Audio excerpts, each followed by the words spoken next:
Welcome everyone to the Pheenyx Capital webinar series. My name is Nkem Ezeamama. I'm an ER physician. I'm based out of Nashville, Tennessee, and I'm the CEO and founder of Pheenyx Capital Investment. We are a real estate investment firm, and the aim of our company is to help busy professionals in and out of the healthcare field grow their wealth through passive investing in commercial real estate. We focus on buying mid and large size multifamily apartments in the Southeast USA. I created Pheenyx because I felt like the landscape of medicine was changing, and I felt like myself and other professionals we were only really equipped to practice medicine, but I felt like in order to really thrive, in order to grow wealth and make an impact, I feel like we needed access, and we needed access to real estate investing, to different alternative asset classes. And the more I learned, the more I grew, the more the drive was there. And I found that there were other healthcare professionals, other professionals who were just interested in finding different avenues to grow wealth. And that's really how Pheenyx was born. But as I ventured into the realm of entrepreneurship and building a business, I realized to some degree that there was a disparity of female presence and the female voice in business formation and business leadership. And I felt like I started showing up, but I was the only one. And it felt somewhat lonely. I took it upon myself. I felt like I'm going to try to bring another female along with me, just so that there'll be more of us in the room. There'll be more of us at the table. And that's really how this webinar was born. So what did I do? I called together some of my friends who are successful entrepreneurs who are crushing it in business and nonprofit. And I just really wanted them to share their story. I wanted them to tell us some of their personal successes, how they've done well. I also wanted them to talk to some degree about the challenges that they faced and how they've overcome these challenges. More importantly, I want to touch a little bit on what it means to cultivate a successful mindset and how that has taken them to the places that they are today. And then also just talk a little bit about the support network, who they're empowering and who's empowering them. So the format for the webinar today, it'll be about an hour long, and it'll just be questions and answers that's targeted towards the panelists. I will make sure to leave some time for some questions and answer. So if you have any question and answer, just put it in the chat and I'll make sure that we get to it. So without any further ado, I want to go ahead and introduce our panelists. I just wanted to say thank you so much for you guys, for you ladies, to take time out of your personal day, your schedule, to just go ahead and come and spend some time with us. So I'm going to start with Dr. Ebere Azumah. She is a board-certified OBGYN. She's the founder and CEO of Azumah Solutions, LC. It's a consulting and professional coaching firm. She's also the founder of Love Your Menses, which is an organization that provides educational resources for peripubertal period. Resources about peripubertal period for girls of color. She's a certified IF coach. She is an organizational consultant, professional speaker, author, and blogger. Welcome, Dr. Azumah. Thank you once again for taking the time to meet with us. And then next is Lauren Fraser. Lauren is the founder and principal emeritus of the Daniel Academy. It's a pre-K to 12th grade private Christian school in Kansas City, Missouri. And they just completed their 16th graduation ceremony about 2 weeks ago. She is also the founder of Influent. It's a nonprofit organization that's designed to develop leaders, to build success, and to influence society on really a global scale. So Lauren, thank you so much for joining us, and welcome. And last but not least is Dr. Nikitah Shah. She is an expert in weight loss science. She's a board-certified family medicine physician that specializes in obesity and overweight healthcare in the US. She founded Weight Sense Lake Nona and specializes in obesity treatment. She's also a certified life and weight loss coach. So welcome, ladies. Thank you so much once again for taking the time. And I also wanted to once again thank our audience for just coming to spend time. We're going to glean from these awesome female entrepreneurs. We're going to learn a thing or two and then go from there. So I'm going to jump in and I'm just going to start with questions.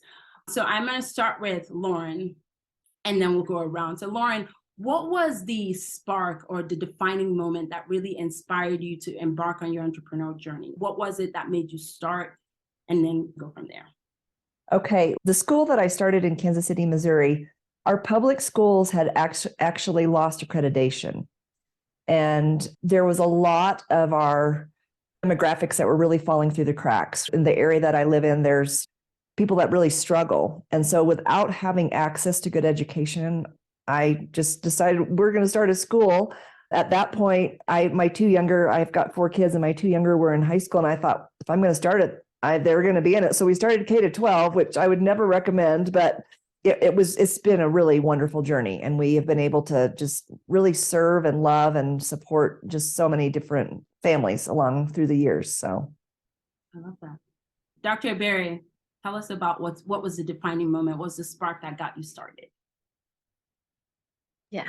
So thank you so much, Dr. Ezeamama, for allowing us to be here. It's just amazing. Thank you for creating passive income. I think it's very important for physicians. Yeah, because even as a physician, our passion, at least for the majority of us as a kid or younger ones, is to become a physician, which is an important goal. But after we've conquered that, sometimes we realize that we have other passions. And that leads me to why I became an entrepreneur. I would say I've always been an entrepreneur all my life. Even as a kid, I would work in a hair shop, braiding hair. I remember doing Mary Kay. I remember it was just natural to be able to share your testimony, your financial testimony, things that works. And I think that's basically what an entrepreneur is. They sell products that they have conviction over, be it education, as Lauren, but we sell something. So for me, entrepreneurship was great because I'm always championing things that I believe work. And why social enterprise, right? It's because when we think about period poverty, we realize that it's an important issue. And I love period poverty because it's apolitical. There's no politics about menstruation, really. Everybody does it. In our team, we have diverse political passions. So, however, the key is ending period poverty, making sure that we have menstrual products for all girls. I hate the fact that in some sub-Saharan communities of Africa, girls have to sell their bodies to get pads. If we're passionate people, if we care about women, really, we would want to end that. A child should not sell their bodies for menstrual products. So it was just a natural process for me as a gynecologist and someone that has community in mind to decide to form Love Your Menses. And I was fortunate that there was someone that was also passionate about menstruation and menstrual equity. So we teamed up. We started it, the 2 of us, and now we are in 7 other countries and we have more members. So so it's just more passion and trying to spread the gospel of love and of equity everywhere we go. So that was my drive. My drive is focused on maybe making the world better. Oh, that's good. Dr. Shah, what about you? All right. So I also feel like I've been an entrepreneur ever since I was a child. I remember in elementary school starting a class newspaper. I grew up in business with my family. So we had a motel. I would rent rooms, and it was always just a part of life. Then getting into medical school, I knew I always wanted to be a doctor. Got the best type of jobs I could get. But inside of me, there's always this feeling, more recently in the past few years, that I wanted to open up a practice specifically focused on obesity medicine and weight loss science. And what was really getting heavy is when I struggled with my weight, I couldn't find a doctor or a clinic that did evidence-based medicine. There's many diet clinics out there, but there wasn't somebody who was offering the resources I knew that were out there. And I felt there was a huge void in my community, and it kept weighing on me. And I was seeing my own patients benefit from this model of care, but I couldn't express it in the way that I envision. So finally, I remember this defining moment of being in a car and just crying. Like, it must have been raining outside, but it was just one of those days where I'm like, I don't want to do the hard thing, but I knew I was being called to do it. So I took a leap of faith and I started my practice. That's awesome. That's so good to hear. And so I get the sense that it was different things for all you women, but it was something that whatever that spark was, it was something that took you to the next level and that got you going and going. That's where you are today. So the second question I wanted to pose is, what is the biggest challenge that you face as an entrepreneur and how have you overcome it? I know that it's not a walk in the park at all whatsoever. And some days are good and some days are rosy and some days are just hard. Starting your own thing, doing your own thing, showing up every day for yourself. So I just wanted to hear a little bit about what one of the biggest challenges you face and how you truly overcame it. Lauren, if you want, sorry, Dr. Azumah, if you wanted to start. All right. Thank you for asking a question on how we overcame the biggest challenge. As one that focuses on nonprofit, I don't know if we overcome our biggest challenge, but we keep on going despite our challenge. We focus on the bigger good. And I think that's one thing entrepreneurs do. We're extremely resilient. We do not stop. We have a passion. We say, okay, it didn't work out this time. We'll keep going, especially if we know that our passion is motivated by good conscience and good guidance by our board of advisors, be it our family members or key people we've identified. So for me, when I think of my biggest challenge, it will be money, right? Because we have different programs that we want to implement. We do multiple things. We do menstrual equity, which includes menstrual products distribution. Luckily, we are close to a lot of amazing industries like Always, on Flow, that give us enough pads to distribute. But guess what? We still have to ship those products, right, to distribution center. We still have to pay the rent for those products. We still have to pay the people to go and distribute them. So there's always something needed. So that's one thing we do. And the next one, the biggest challenge was we have a global arm. We have a STEM program called Flowtech for Girls. And we made it a global arm, meaning we have young adults, teenagers from Kenya that we teamed up with the girls in America to learn, right? And the plan was to have the Americans now go to Kenya and experience the reverse, right? So the Kenyans have come virtually to see what we are doing in America. So the goal is now for our teenagers to go, pre-teenagers to go to Kenya. And I had to make a decision to defer the trip. It was hard. It was a hard decision. It was just like, okay, yes, you could be very hopeful and optimistic, but if you cannot have them have a good time, provide for them, then you need to call it off. So making decisions and money is like the hardest that we can, especially as a budding nonprofit. With time, when we become like Red Cross, will be a little bit better. But for now, those of us starting out in nonprofit, sometimes I look at myself and I say, why am I doing this? Like, why am I doing this? Because I end up investing my retirement fund in my nonprofit. But you know what you say, you know what? I like the smile that we put on the faces of the girls. They even sing songs when they see me. And I'm like, no, it's not about me. That's not what I'm doing this for. But just the joy of teaching them motivates me. I'll give you an example and then I'll hand it over back to you. I remember working with some orphans. So we're teaching them about public speaking. And when we first started, we say, introduce yourself. My name is Grace, I'm an orphan. And I'm like, why do you have to say an orphan? Yes, it's just a part of you, but it's not only you. So just even teaching them, empowering them and say, I'm Grace Fraser. And not Grace an orphan. No, you don't have a mom and a dad, but there's more to you. So it brings joy doing that. But again, the biggest hurdle for us is finances. Thank you for asking that. Dr. Shah, what about you?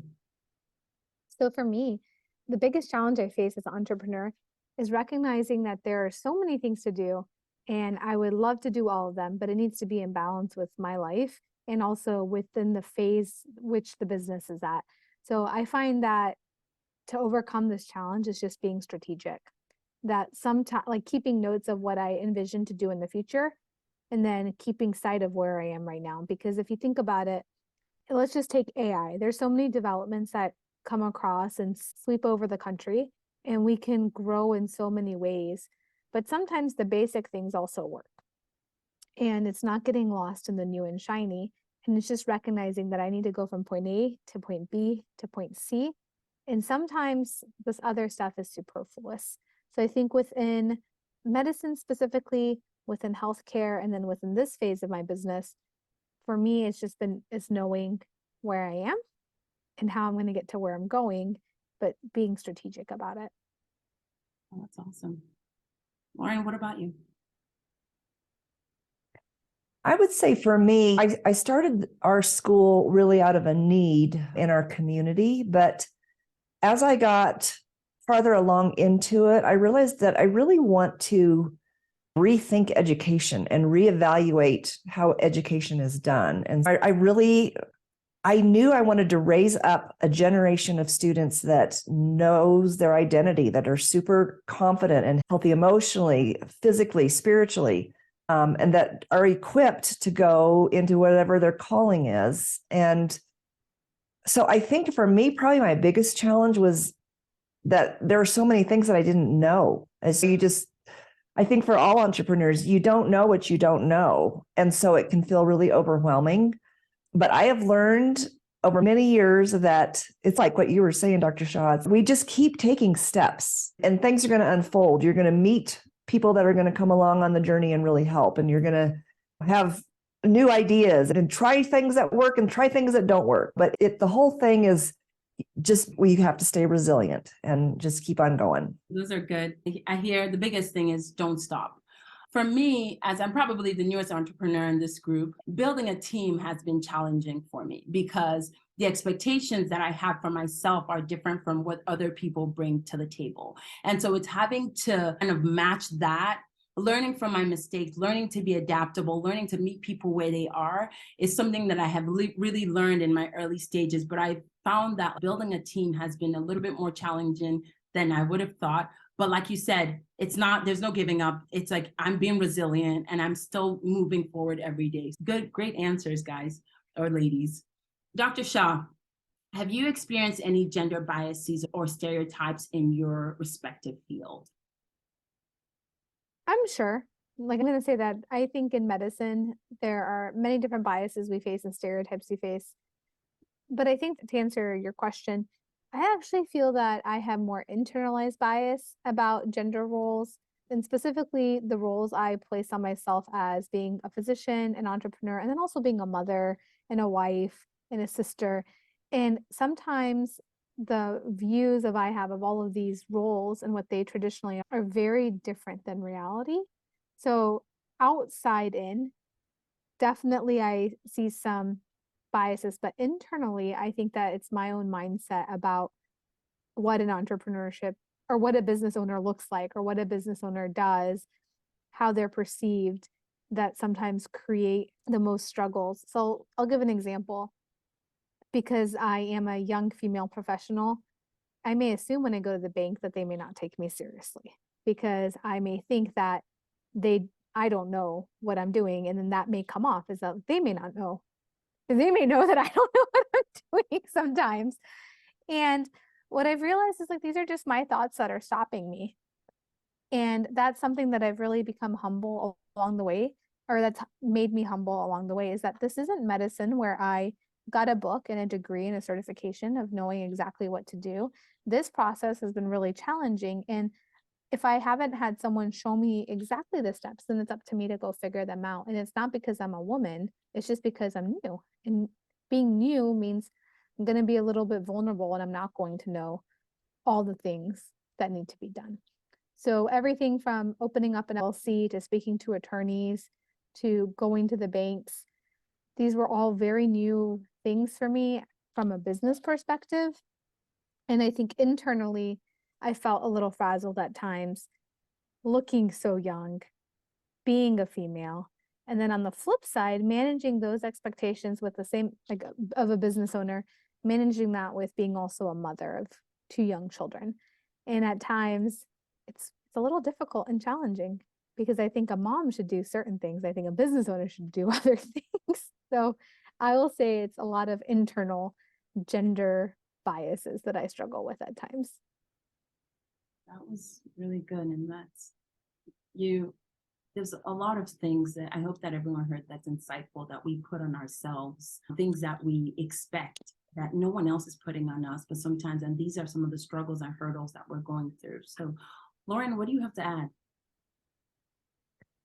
I would just add to that obviously I think we are always our own worst critics. And so I definitely agree with Dr. Shah. That's a real thing for us, just for ourselves to overcome.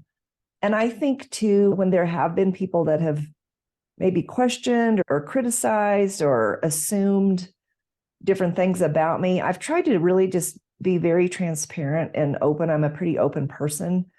Really just listen to who's in front of me and love who's in front of me. And hopefully they will feel like I'm not judging them. I'm for them. I want the best for them. And that's just been my motto as I've gone along. Dr. Ebere, what about you?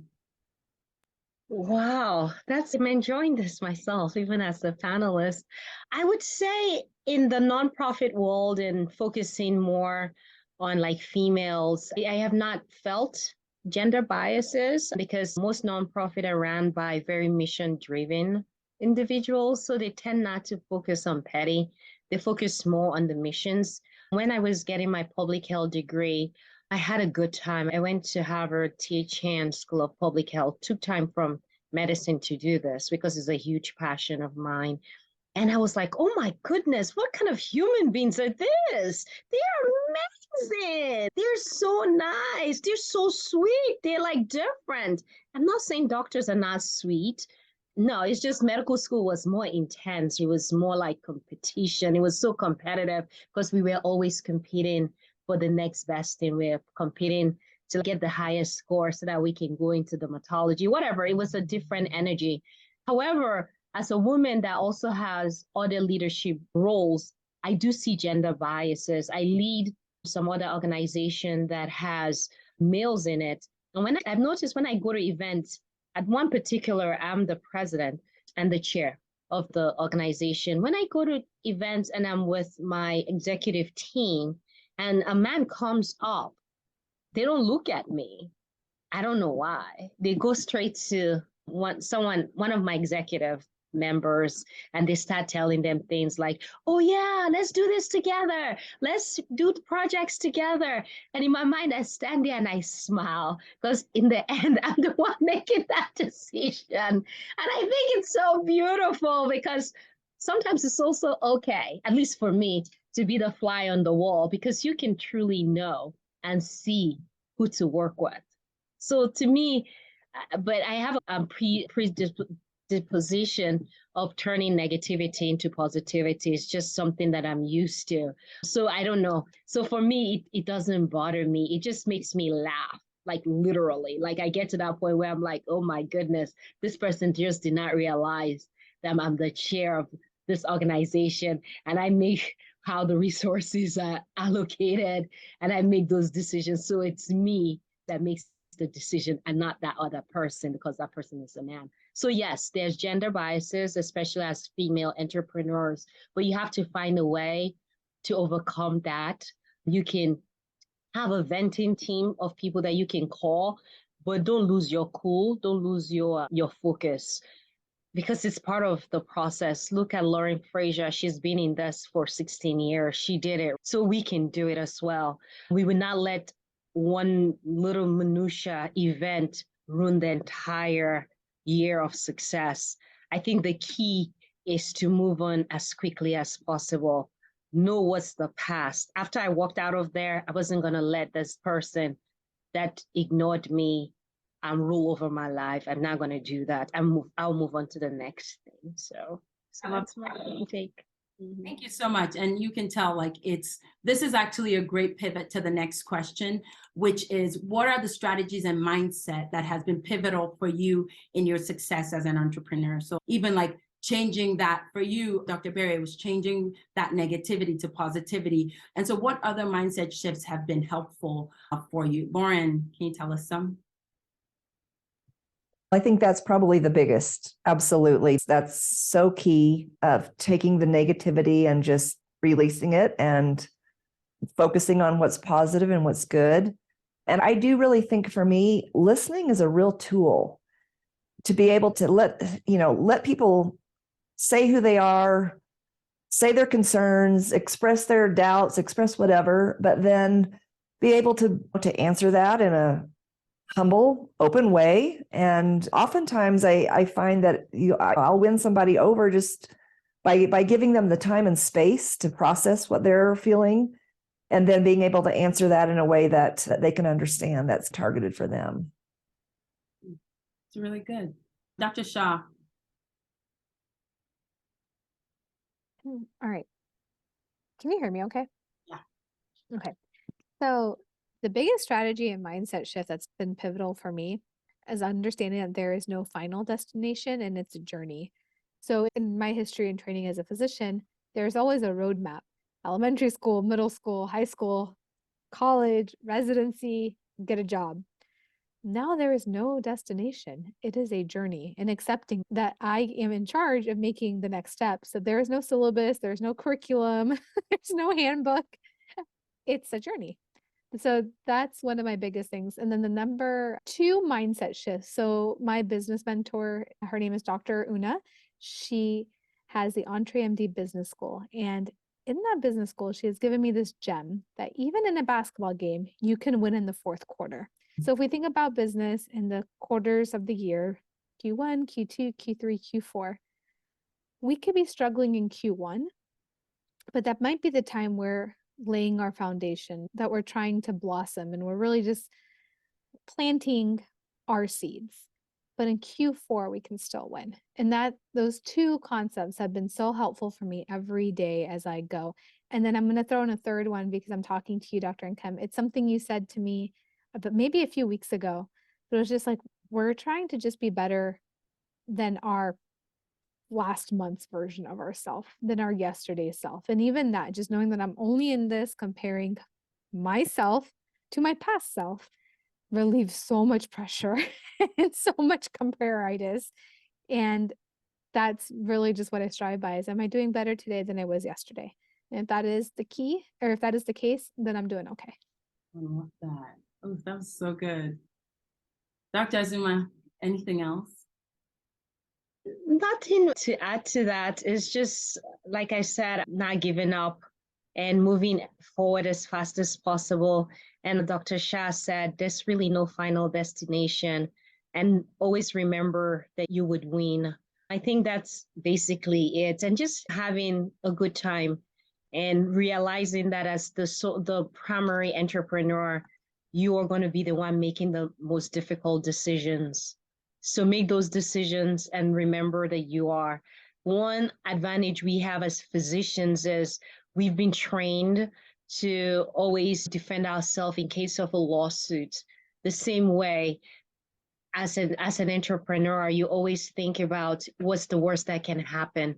We tend to have that because I work with a large team, and I feel like I, as the physician, tend to always think about that. I'll give you an example. We have a postpartum program that we run virtually for young mothers. It was sponsored by the mayor of Boston. And one of my teammates wanted to do a work. One of our event was going to be them dancing. You know what I first did?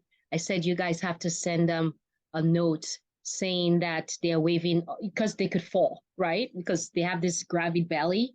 And if they don't have enough room, they could fall and hurt themselves. My team did not think about it. Like, we need them to sign a waiver that if they hurt themselves during the demonstration, it's not going to be something that will hold Love Your Menses, my organization, liable, right? So that's the advantage we have as physician entrepreneurs, is that you always think of the worst. You're always ready to solve problems, and it all begins with you and ends with you.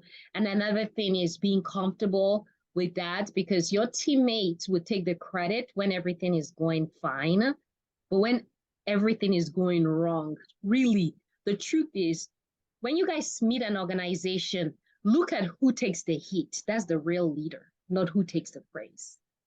That's good. Ooh, that's really good. And I'm hearing you have to listen. I'm hearing that this is a journey, and I'm hearing that problem solving. One of the mindset shifts that I have personally embarked upon that has been really helpful for me is that failure is part of this journey, and it's really only the building blocks for success. And the quicker I fail, the quicker I'll succeed. And I really have taken it upon myself to really understand that, like, the fear of failure will only limit me. It'll only stop me in my tracks. And I need to just see it as an opportunity to learn and that it's okay, like in our field, like it's okay as entrepreneurs, it's okay to fail, because the second we do that, we are learning from it and moving forward. So that's something that I've taken on. But I'll just move forward. Can you give an example of a setback or a failure that you've experienced, and what mindset did you adopt to overcome it? I know it's a little bit similar, but if there's one specific example, I'd love to hear it.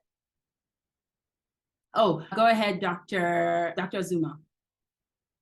Okay. Yeah. Oh my goodness. I have one that is fresh. And if I had mentioned it, I'll mention it closely. Like I said, the plan was to take the inner city students to Kenya for a cultural experience. To us, it was important, right? Because these kids are kids that will experience Africa, learn the culture, become motivated, see that there's so much opportunity in America. Just give them that drive that immigrants have, something positive.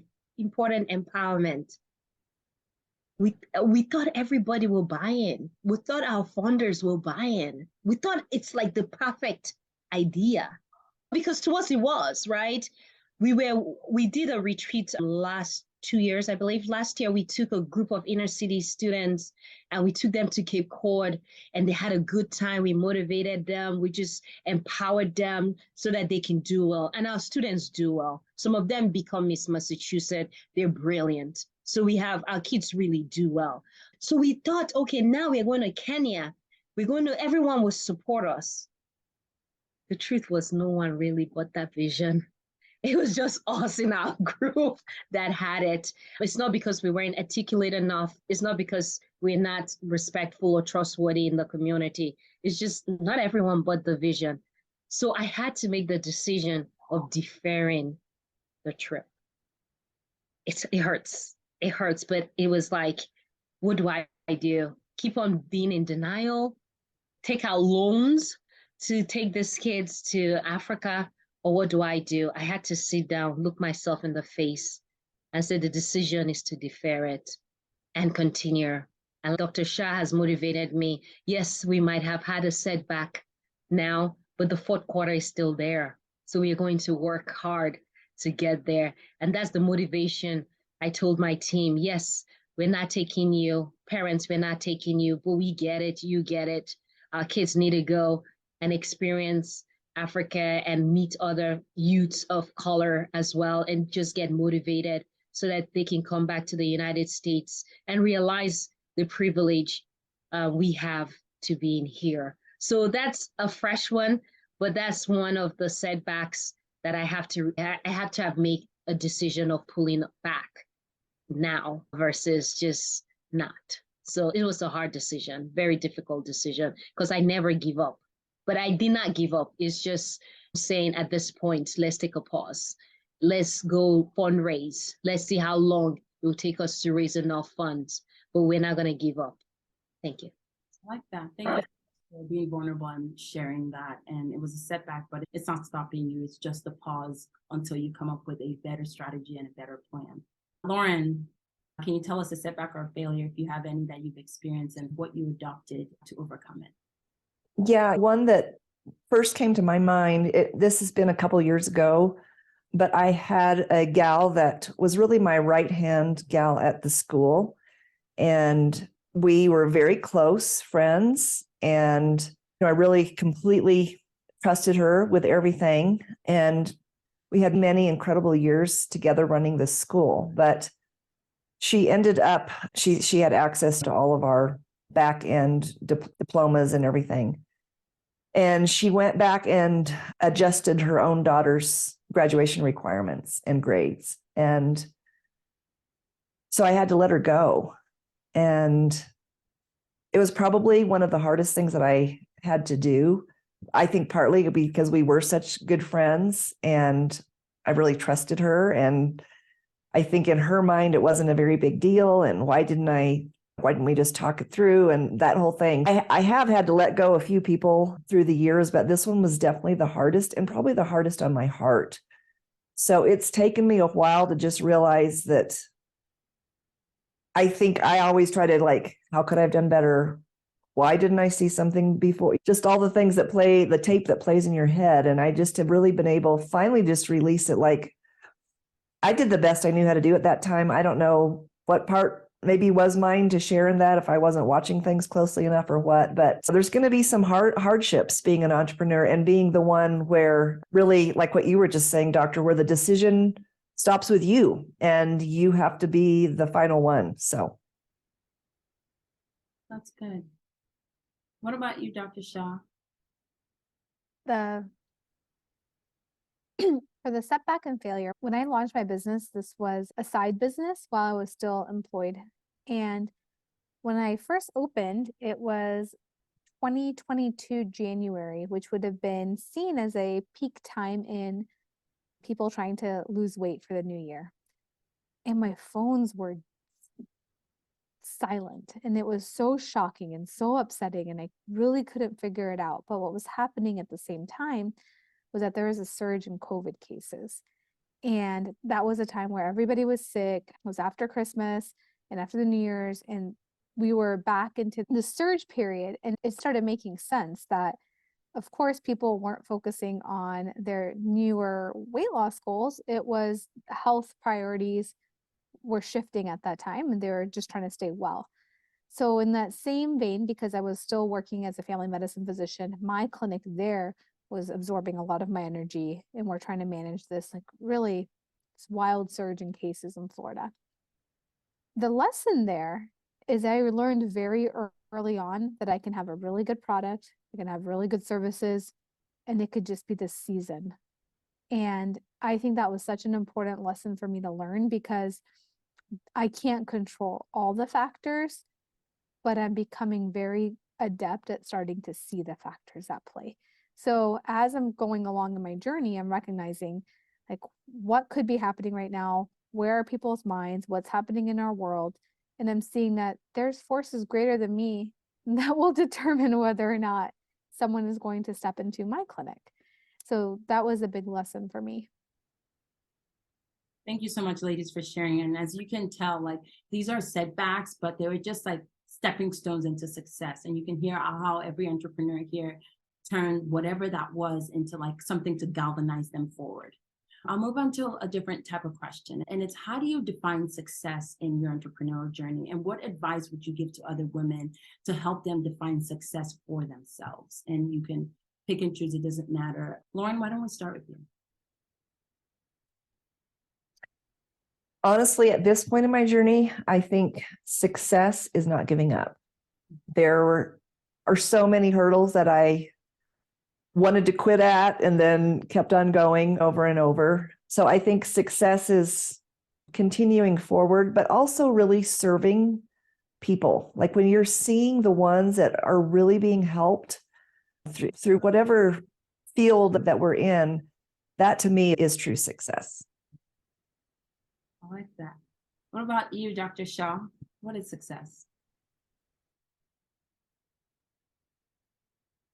I'm going to echo that it's not giving up. And then on a more tangible level, I do create my vision and my goals. And it's not actually attaining the goals, but it's doing the actions that I think are going to bring me closer to my goals. So for me, I just find it successful that I am just like staying on the path and not ducking out, not getting out of the game. Like I'm staying in the game, and I'm also recognizing when I need rest. If I need rest, and that's part of the seasons too, that's okay. But just knowing that every day I am committed, I'm committed to my business and to the people it serves, and I will continue on that journey. What about you, Dr. Azumah? What does success look like to you? Wow. To me, success changes based on the season, because like when we were studying for medical school, 3 out of 4 of us here are doctors. Success was getting that MD degree, and then it pivoted or to like completing your residency. That's success. So for me, success is never giving up when I have a very tangible goal, especially a goal that is very objective. For example, my goal is to work hard to eliminate period poverty and to create menstrual equity globally. So to me, success is getting one country, getting one girl motivated, helping someone get sanitary pads. That's my success for now. I'm sure my success is going to shift as my daughter grows older and is attaining her own goals. So success is basically having an idea, having a passion, having something you hope for, and attaining it. And that includes not giving up, no matter what the process is. So you heard it's different for everyone. It's financial stability, it's making an impact, but whatever it is for you, it's like, I'm relentlessly achieving it. I'm doing everything that I need to get that. And that's and so you've heard it here. It looks different for everyone, but it's like chasing your dreams. So ladies, another question: should more women consider entrepreneurship, and what are the unique strengths that we can bring to the space? Dr. Ebere. Oh, I love that question. I love all your questions. You're amazing, actually. You're very amazing. I love how you summarize everything into like little bullets. You're good. Good job. So for me, I think it's very important that more women go into entrepreneurship, because right now most industries are so patriarchal in nature. And with that, it's not rich enough. It's not rich enough. There's always a contribution when there is diversity on the table. It makes an idea flourish. It enriches an idea. And I see day by day, even in my organization, how we have men in it. And I'm so grateful we have men, because some people are like, oh my goodness, we don't need men in menstrual equity. No, sometimes the best ideas on navigating problems come from the men. Because women, in my observation, we bring emotions to even when we write messages. Sometimes it's necessary. For example, let's say someone loses their loved one. The compassion a woman will bring in that letter of condolences is beautiful. But when you're writing a letter to reprimand one of your employees, you don't want to make it too flowery. So through the men, through diversity, I have learned to speak more bold. For example, dear Smith, your last day of work will be this because of our project is over, versus, oh my goodness, I'm so sorry that this happened. No, when it comes to business, you have to talk with the business lingo. So that's where men are important. The same way women are important, because we bring a tool that is different. And what about Zoom? When I'm around and the mother brings her baby to meetings, I'm fine with it, because I understand the mother might not have a babysitter. So when we have women in the place, we are more likely to enact our feminine side, whatever it might be, and we'll make it easier for other women. Because if I'm in a meeting and you have a child and the child is screaming, we would wait until the child stops screaming. Versus before, they'll be like, oh my goodness, my child, I'm so sorry. We're like, no, you have a child. It's okay. We can wait. It's the child, okay? So they're just little nuances that women bring to the table that I'm glad to be a woman entrepreneur. And I hope more women will continue, because I think in our country, in our world, we are not as advanced because they had limited the contribution of women. Imagine if women were allowed in the table in the 18th, 19th century, how far would we be as a nation? Thank you. Dr. Shah. I'm going to piggyback off of that. I think that women as leaders, women as entrepreneurs is very important, because we will work to create the world that we wish was there for us and our daughters and our children. And we make up 50% of the world, but we are not represented as such. So I would encourage more women to believe in themselves if they want to pursue entrepreneurship, if they want to pursue leadership positions. I think it's significant. And I'm going to go back to period poverty, but when we go to the women's restroom, we menstruate. There's no sanitary like napkins or pads there. There's no consideration of what happens to us when we are on maternity, or when we do have young children at home, or if we're in the sandwich generation and we're taking care of our elder, like our parents or our aunties and uncles. There's so many different views. And then many women are also like the quarterbacks of their household. They are the ones putting together, like juggling so many different tasks, but they're still excellent individuals and can contribute both at home and economically and in the workplace. So I think that just having more and more of us involved, changing the narrative, bringing our country along, bringing our economy along, and helping us all prosper is great. I love men too. Like, I think we all need to be at the table. It's just the short of it. Lauren, what about you? I agree with all of that. Completely agree. It's fun in my season because I have 4 grown daughters, either from birth for mine or daughter-in-laws that I just love to pieces. And seeing them really step into their identity and the world that they are raising their own children in, it's very precious. And I do think having a man and a woman is probably the perfect mix. It's the perfect mix in a home. And I think it's a perfect mix in a business because we do see different angles and different sides and things that are important on both of those sides. So to bring all of the voices to the table, I think is very important. Oh, this is all really good. So sometimes when you get higher up in leadership, you feel like I have to put on this masculine nature because that's who I need to be to show up at the table. But my mentor told me to look into this, and it was that the future is feminine. And what that means is that like the business world it's gradually changing. And so we're now recognizing the traits that we saw that we're valuing the traits that we thought were feminine, but we're like now seeing that it's really important in the business world. And it's like empathy, collaboration, emotional intelligence. Those things are like, and then when we bring in diversity and inclusion, we're bringing new ideas, new thoughts, and like we're learning how to problem solve and create like a better picture for us all. So I'm in the camp that like there needs to be more people that look like us and that it can only make it better. It's not, we're adding to it. We're not taking away or we're not stepping on people's toes. We're not superseding. We're just adding to something amazing. So I am going to wrap up with our last question.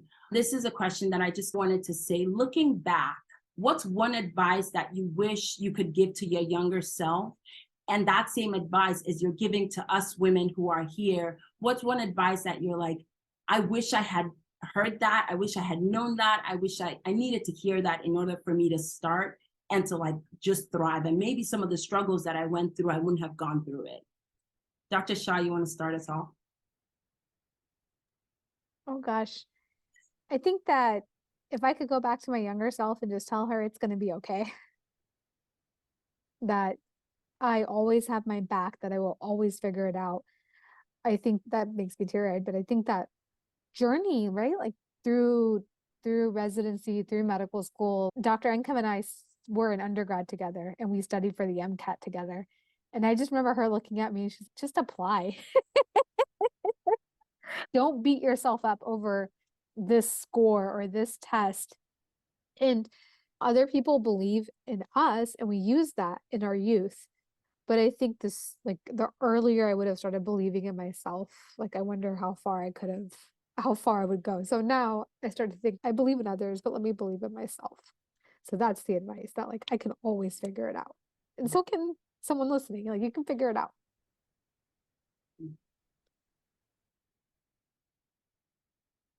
Dr. Azumah, how about you? Dr. Shah took it out of my mouth.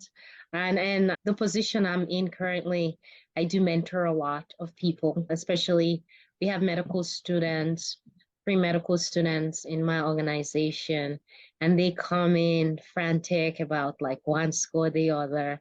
And I sit them down and I say, I promise you it's going to be okay. And I always say, can you trust me? Can you trust the process? I remember this particular young girl, very brilliant, good scores, like 3.9 from a good university. And she was like, her MCAT, she wished she did better. It wasn't bad. Wish she did better. And I told her apply. She was like, no, I don't want to apply. I didn't do as well as I wanted. And I'm like, trust and believe.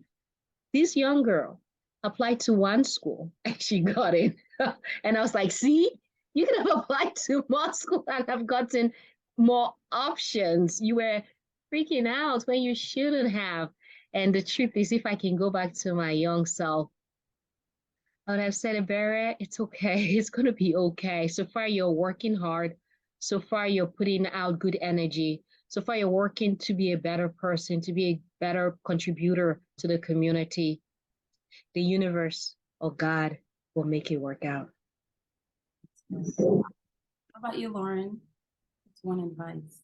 I would just add, just to give yourself grace. I think it's easy for us to give other people grace, but to give ourselves grace and know that we don't have to be perfect. We don't have to be a perfect mom and a perfect boss and a perfect wife and a perfect daughter. It's just, I think just to take some of the pressure off and enjoy life.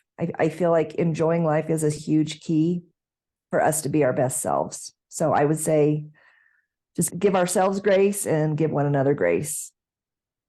Wow. And I just wanted to add one thing, and it's don't be afraid. At least I want to tell myself, don't be afraid to take risks.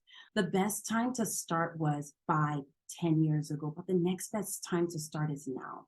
And so I have told myself that I'm not relenting, I'm not stopping, whatever it is. And for me, also the thought of don't be afraid to put yourself out there. Don't be afraid to take risks. Don't be afraid to show people what you're made of, because more times than not, the answer is yes. And so I want to encourage someone listening that it's start now, start today, take risks, do it, and don't stop. And so I wanted to echo what everyone said, which is keep going, give yourself grace, know that you can do it, know that you have that fire in you. That's why we're here. That's why we're building businesses. That's why we're starting, and we don't want to stop. So that's the end of our question and answer portion.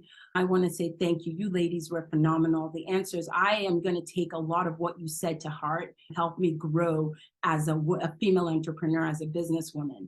But Kim Ackerman in the chat sent us some questions. So I'm going to toss out the questions. And then if any of you panelists want to jump in, just go ahead and take it. So for Kim's first question, and anyone else, if you have any questions, please feel free to ask.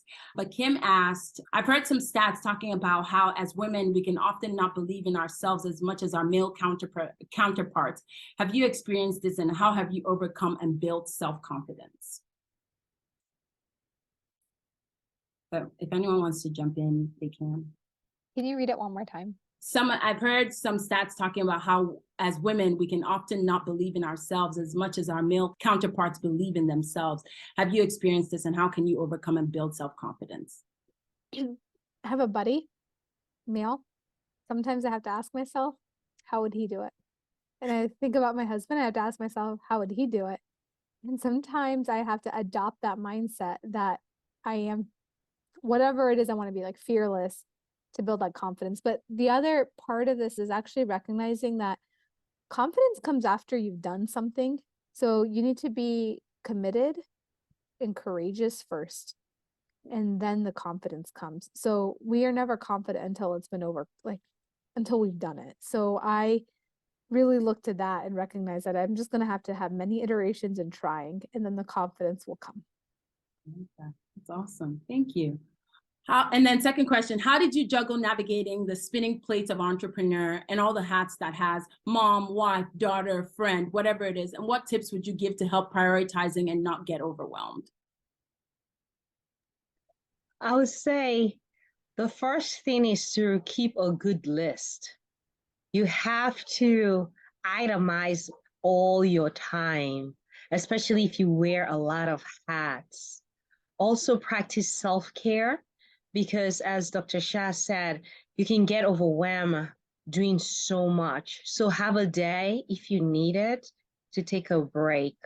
I personally don't need a break every week, but there's some times that I'm off, like a weekend per month that I'm gone, that I'm not available, because that's enough for me. But prioritize all your time and be okay not accomplishing 100% of all that you write out. It's okay. I try to do 50%, but I know what is priority. Like yesterday, the priority was to turn in my daughter's application for school, right? It didn't matter how tired I was going to do it. And then tonight, my priority will be to close my chats so that I'll be ready for work tomorrow. So write down all that you need to do, and then prioritize what you need to do, and be okay not accomplishing all of that. the process of writing down your list is called strategy. I think Fraser or Dr. Shah talked about strategy being important for success. So even strategizing your time is very key as an entrepreneur, because you will miss deadlines if you don't. And then the second one is having people keep you accountable. Sometimes I have to go to my executive director and say, please, this is a priority. Remind me again, just in case I get mixed up in the shuffle. Thank you. So you have heard it. Oh, go ahead. Well, I want to add to that. And I also think that it's building your team, because we don't have to navigate and juggle at all. So for me, it's at home. There are many people that are helping maintain things at home. There are many things that are helping maintain, things with the children. There are many things in the business that are helping keeping it all going. So I sometimes feel like I'm a conductor of an orchestra, and all the instruments have to play a role. So definitely building a team. And then in terms of priority, I find it important for every day for me to have connection with my family, connection with myself, and that helps me make sure that I'm still grounded. And then spiritual connection, that keeps me grounded as I go through all the things that we need to go through in a day. This was amazing. I really, from the bottom of my heart, I want to say thank you to our panelists. I was able to glean a lot from you guys, learn a lot, and know that this journey, this is exactly where I'm supposed to be. And I'm excited to walk the path and see where this ends up. I want to thank our audience. Thank you for coming out. Thank you for just coming to join us to listen. I hope that you gained one or two nuggets. I put our contact information in the chat. So I'd love, if any of you have any questions, I'd love to jump on a call with you, answer some questions. You can find me on all social media platforms. Dr. Shah put her website and her email address, and Lauren also put her email address, and Dr. Ebere Azumah put her email address. So if you have any questions, any comments, concerns, and you want to get a hold of us, we'd love to hear you. But on that note, I want to say thank you so much and have a great evening. Bye, everyone.